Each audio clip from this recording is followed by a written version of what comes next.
Welcome दोस्तों। आज की वीडियो में बताने वाला हूं कि मेरे पास में बहुत से पतियों के ऐसे सवाल आते हैं कि सर हमारी पत्नी ऐसे बोल रही है कि ना तो तलाक दूंगी और ना साथ में रहूंगी।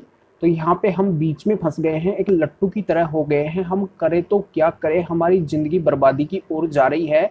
सर हमें कोई बेस्ट रास्ता बताइए, हम कैसे इस बीच मझधार से बाहर निकल सकते हैं। तो बिल्कुल आज एक एडवोकेट होने के नाते बेस्ट सॉल्यूशन बताने वाला हूँ। दो काम बताने वाला हूँ जो बहुत इंपॉर्टेंट है, अगर वो आप करते हैं।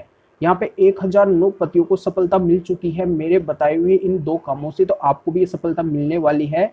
बिल्कुल भी नहीं घबराना है। तो बहुत ही खास और इम्पोर्टेंट वीडियो है, बिल्कुल अंत तक आपको देखना है, पूरी जानकारी आपके समझ में आ जाएगी। उससे पहले बता दूं, इस चैनल को सब्सक्राइब नहीं किया है तो सब्सक्राइब भी कीजिए, बेल आइकन दबाइए, वीडियो को लाइक करके शेयर जरूर कर दीजिए। तो चलिए शुरू करते हैं। तो दोस्तों यहाँ पे मैं क्लियर कर देता हूँ कि पत्नी पति को छोड़ के अगर मायके चली जाती है और यहाँ पे डिस्प्यूट नजर आता है, तो इस सिचुएशन में ज्यादातर पत्नियों का यही होता है कि वो ना तो तलाक देगी और ना साथ रहेगी। तो इस तरीके से वो करती है और कई सारे केस भी हस्बैंड के ऊपर कर देती है। तो ये आजकल बहुत ज्यादा मामले देखने को आ रहे हैं। मैं अपने मन से नहीं कह रहा हूँ, रियल में ऐसा हो रहा है, आपको भी पता है और प्रैक्टिकली आपने भी देखा है, क्योंकि आपके साथ में भी ऐसा हो रहा है। तो यहाँ पे इस सिचुएशन में पति फंस जाता है। पति फंस जाता है, पति की लाइफ बर्बादी की ओर जाती है। अब पत्नी का मकसद तो ये होता है ज्यादातर कि वो ऐसा अगर करेगी तो मेंटेनेंस तो लेगी, कम से कम मेंटेनेंस लेती रहेगी, पति को ना तो तलाक देगी ना उसके साथ रहेगी। यहाँ पे वो मेंटेनेंस का केस डालेगी और मेंटेनेंस उसको मिलता रहेगा। तो यहाँ पे उसका ज्यादातर मकसद देखने को मिलता है। पर यहाँ पे हस्बैंड यानी कि पति की लाइफ है जो बर्बादी की ओर जाती रहती है। उसके पास में कोई रास्ता नहीं होता है सिवाय मेंटेनेंस देने सिवाय।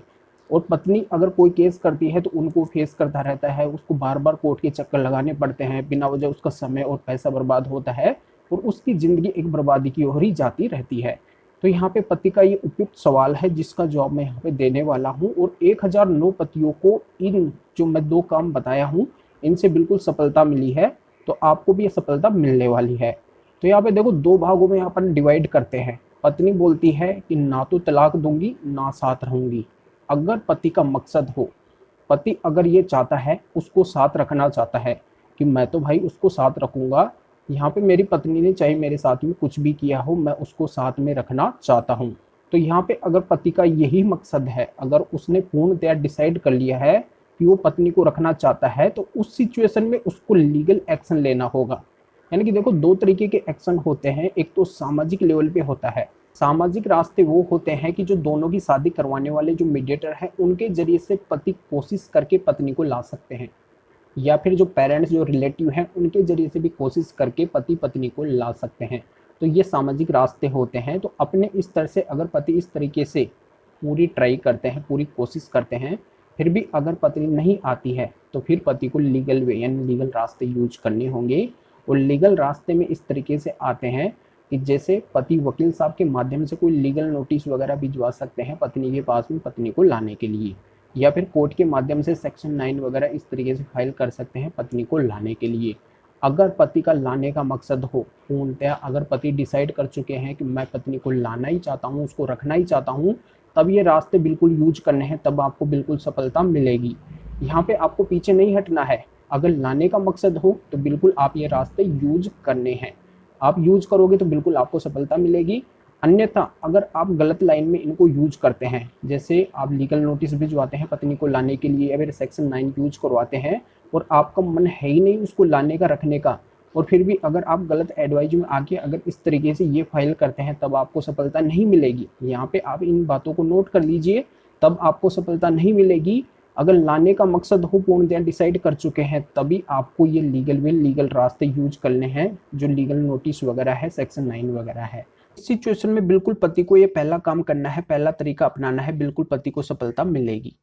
अब यहाँ पे दूसरा तरीका, दूसरा काम बता देता हूँ कि अगर पति ये तमाम कोशिश कर लेता है, फिर भी अगर कोई सफलता नहीं मिलती है, पहले तो सफलता मिल जाएगी, फिर भी अगर किसी कारणवश अगर सफलता नहीं मिलती है, अब यहाँ पे पति के पास में एकमात्र रास्ता बचता है कि पत्नी तो आ नहीं रही है, मैंने तमाम कोशिश कर ली है।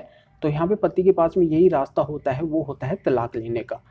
पर यहाँ पे पत्नी मना करी है कि ना तो तलाक दूंगी ना साथ रहूंगी, और साथ रखने के लिए मैंने कोशिश कर ली है और रहना नहीं चाहती है। अब एकमात्र रास्ता है तलाक लेने का। तो यहाँ पे मैं क्या करूँ? तो यहाँ पे दूसरा काम आता है, पति को ये करना है कि डायरेक्ट कॉन्टेस्टेड डाइवोर्स के लिए अप्लाई करना है सेक्शन 13A में। यहाँ पे फिर किसी का इंतजार नहीं करना है पत्नी की गलती के आधार पे, और वो सारे एविडेंस होंगे पति के पास में कि मैंने यहाँ पे इस जरिए से तमाम कोशिश की है पत्नी को लाने के लिए, फिर भी वो नहीं आई और ये उसकी गलती है, इसने मेरे साथ में ये गलत किया है। तो यहाँ पे इन सभी तमाम एविडेंस को लगा के पति कंटेस्टेड डाइवोर्स सेक्शन 13A के लिए अप्लाई करके और बिल्कुल डाइवोर्स ले सकते हैं, बिल्कुल पति को सफलता मिलेगी। इस सिचुएशन में बिल्कुल सफलता मिलेगी, पति को पीछे नहीं हटना है, फिर यहाँ पे ये रास्ता बिल्कुल निकल के आएगा। तो ये जानकारी आपके समझ में आ गई होगी। 1009 पतियों को इन दो कामों से, इन दो तरीकों से बिल्कुल सफलता मिली है, आपको भी सफलता मिलेगी। तो यहाँ पे आप ये काम कर सकते हैं। पूरी जानकारी आपके समझ में आ गई तो वीडियो को लाइक करके ज़्यादा से ज़्यादा शेयर कर दीजिए और लोगों को भी जानकारी का पता चल सके। तो फिर आगे मिलेंगे आपसे नए वीडियो नए टॉपिक के साथ में। आप सभी का बहुत बहुत धन्यवाद।